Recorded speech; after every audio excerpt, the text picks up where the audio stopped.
Hello everyone and welcome back to another video from Crazy Gamer.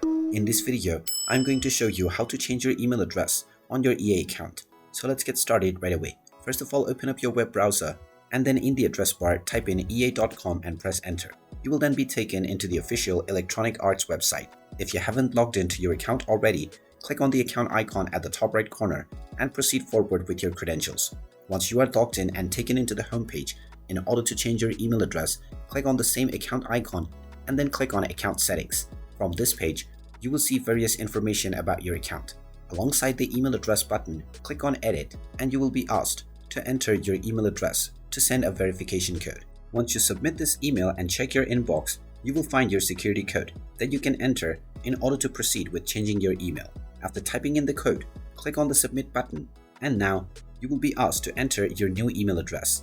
Type in your desired new email address and then click on Continue and you will once again be asked to check in your new email. Once you check this email, you will find your verification code once again. So just type in this code and click on Submit and now your email address will successfully be changed on your EA account right away. And you will now be able to use this new email address along with your original password to log into your account. And there you have it. That is how easy it is to change your email address on your EA account. If you find this video helpful, make sure you hit that like button and subscribe to our channel if you haven't done so already. Also ring that notification bell to never miss another update from us. Thank you for watching and I will see you again in the next video.